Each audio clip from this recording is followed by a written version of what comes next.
কত মানুষ আমগো বাজে কথা বলে গালাগালি করে, কত তুচ্ছ তাচ্ছিল্য করে, এরপর এই রাস্তা ছাড়ি না রে বাবা। এর একমাত্র কারণ হলো আমার মাওলার কোরআন সত্য, আর গুনাহ নিয়ে কবরে গেলে আযাব হবে তাও সত্য।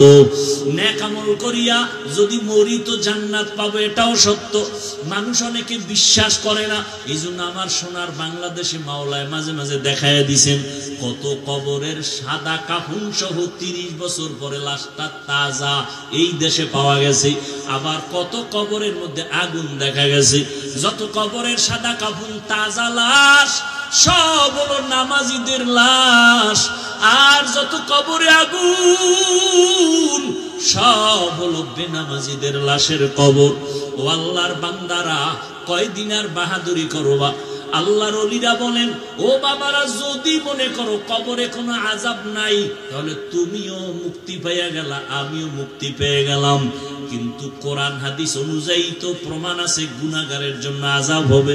কবরে গিয়া যদি দেখো যে আসলেই গুনাহগারের কবরে আযাব, বলো তখন তোমার উপায় কি হবে, আমার বা উপায় কি হবে? আজকে তুমি ঘরে গিয়া মশার কারণে মশারি ছাড়া ঘুমাইতে পারো না, মশার যন্ত্রণায় তোমার ঘুম হয় না, ফ্যানের বাতাস ছাড়া ঘুম আসে না, গরম। গুনাহগার হইয়া যদি কবরে যাও, ওই কবরে কেমনে কোথায় মশারি পাইবা? দুই পার্শ্বের মাটির চাপ কেমনে সহ্য করবা? আম্মা জান আয়েশা রাদিয়াল্লাহু আনহা বলেন, আমি একদিন দেখি নবীজি আমার হুজরায় বসে কাঁদতেছেন। আমি ভয় পেয়ে গেলাম, না জানি কোনো বেয়াদবি হলো। নবী বলে, না, কোনো বেয়াদবি হয় নাই। ও নবী, তো আপনি কান্না করেন কেন? মায়ার নবী বলেন, ও আয়েশা, কিয়ামতের ময়দানের ভয় আমি কান্না করতেছি। কেমন ভয়? মায়ার নবী, যেই নবীর চেহারা দেখলে পেটের ক্ষুধা নিবারণ হয়ে যায়, যেই নবীর চেহারা এত উজ্জ্বল, যেই নবীর চেহারা দিয়ে তাকাইলে জাহান্নামের আগুন হারাম।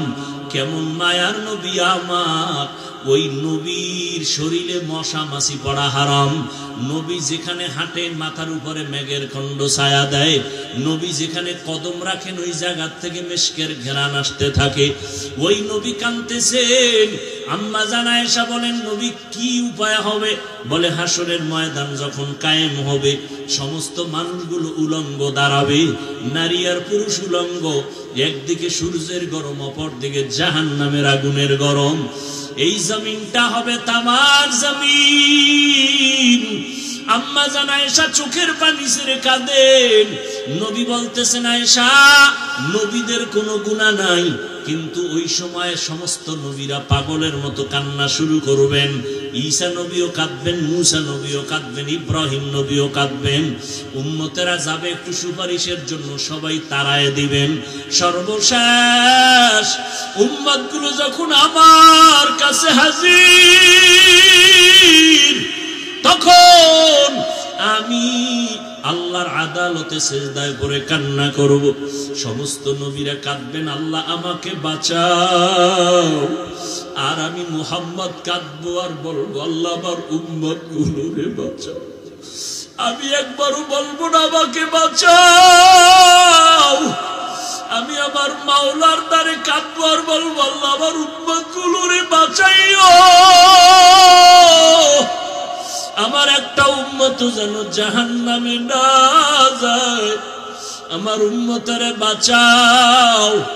ও আয়েশা, তখন আমার মাওলা সহ্য করতে পারবেন না, আমাকে বলবেন, নবী আপনি মাথা উঁচু করেন। আমি মাথা উঁচু করে বসবো। আল্লাহ বলবেন, নবী আপনি এক ফোঁটা চোখ না, আমি আপনার একটা উম্মতেরও জাহান্নামে যেতে দিব না। আপনি নিজে নিজে আপনার উম্মত গুলো বাছাই কইরা কইরা জান্নাতের দিকে নিয়ে যান। আমি তখন আল্লাহর অর্ডার পাইয়া উম্মত গুলোরে ধইরা ধইরা বাছাই করিয়া জান্নাতের পথে নেওয়া শুরু করব। আম্মা জান আয়েশা বলেন, নবী হাজারো কোটি কোটি মানুষের মধ্যে আপনার উম্মত গুলোরে চিনবেন কি করিয়া? নবী বলেন, ও আয়েশা, বিশাল বড় বকরির পাল, এর মধ্যে যদি কোনো বকরির কপালে সাদা রেখা থাকে, চিনা সহজ না কঠিন? বলে সহজ। ও আয়েশা, কিয়ামতের ময়দানে হাজারো কোটি মানুষের ভেতরে আমার উম্মত যারা দুনিয়ায় ওযু বানাইয়া 5 বেলার নামাজ পড়তো, এদের ওযুর জায়গাগুলো নূরের আলোতে ঝলমল করতে থাকবে।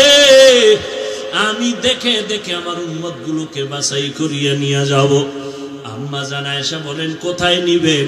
বলে, জান্নাতে নেওয়ার আগে আমি হাউজে কাউসারের কিনারায় নিয়ে দাঁড় করাবো। আমি নিজের হাতে আমার উম্মত গুলোরে কাউসারের পানি পান করাবো। নবী আফসোস করে বলেন, ও আয়েশা, আমার উম্মতের কাতারে লাইনে দাঁড়াবে পানি পান করার জন্য, কিছুক্ষণ পরে দেখবো উম্মতের মাঝে একটা পর্দা পড়ে গেছে। আমি বলবো, ও ফেরেশতারা, পর্দা কেন? পর্দার ওই পারেও তো উম্মত আছে। কয়, হ্যাঁ আছে। এদেরকে পর্দা দিলা কেন? বলে, আপনার আসল উম্মত না। বলে, কেন? বলে, ও নবী, আপনি দুনিয়া থেকে বিদায়ের পর এই উম্মত গুলো আপনার সুন্নত গুলো জবাই করেছে, জানিয়া শুনিয়া নামাজ পড়ে নাই, জানা শোনার পরও আপনার হুকুম মানে নাই, জানা শোনার পরও আপনার সুন্নতের বিরোধিতা করেছে। নবী নিজে সহি হাদিস দিয়া বলেন। নবী তখন বলবেন, সহকান সহকা, দূর হরি উম্মত, তোরা যারা আমার বিদায়ের পর আমার আদর্শকে তোরা নষ্ট করেছো, আমার দিন পরিবর্তন করেছো, তোমরা আমার উম্মত না, আমি তোমাদের নবী না। এই কথা যদি বলিয়া ফালায় আর জান্নাত পাওয়ার কারো উপায় হবে না। ও নবীর আশিক, ও পর্দার আড়ালের মা, ও বাবাজিরা, ও যুবকেরা, কয়দিন আর বেঁচে থাকবা? এই চোখের সামনে এমন কোন দিন নাই যে লাশের খবর পাই না। পানির নিচে লাশ, গাড়ির নিচে লাশ, ঘুমের বিছানায় লাশ, যত লাশের খবর পাই সব অধিকাংশ যুবকদের লাশ। এখনো সময় আছে, তওবা করে নাও। ও যুবক, মনেরে বুঝাও, তোমার মতো কত যুবক স্কুল কলেজে পড়ে, চাকরি করে, ব্যবসা করে, কৃষি কাজ করে, রাস্তায় গাড়ি চালায়, নামাজ ছাড়ে না। তুমি কেন পারবা না রে বাবা? কত এমপি, কত মন্ত্রী, কত চেয়ারম্যান, কত মেম্বার, কত ওসি, কত এসপি, কত ডিসি 5 বেলার নামাজ পড়ে, তুমি কেন পারবা না রে বাবা? গুনাহগারের কবরে আযাব, বলো তখন তোমার উপায় কি হবে? আমার বা উপায় কি হবে? আজকে তুমি ঘরে গিয়া মশার কারণে মশারি ছাড়া ঘুমাইতে পারো না, মশার যন্ত্রণায় তোমার ঘুম হয় না, ফ্যানের বাতাস ছাড়া ঘুম আসে না, গরম।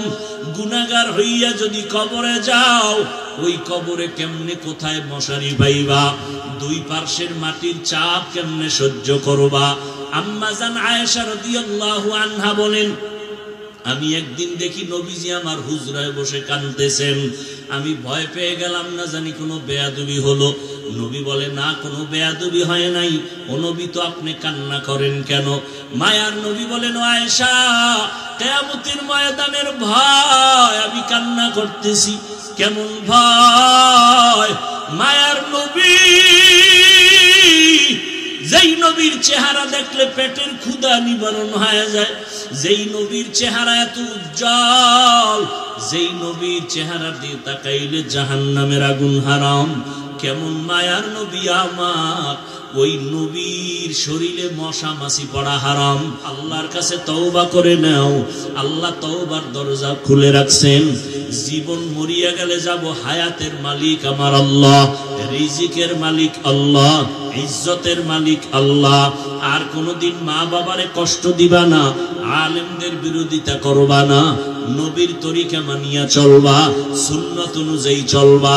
তওবা করার মতো যদি নিয়ত হয়, মুনাফিকি দুশমনি যদি অন্তরে না থাকে, খাঁটি তওবার নিয়ত যদি থাকে, 2 হাত আমার আল্লাহকে দেখাইয়া দাও। আয় আল্লাহ, সবার হাত কবুল করিয়া নেন, তওবা কবুল করে নেন, তওবার উপরে মজবুত হইয়া চলার মতো তৌফিক দান করেন, আমিন।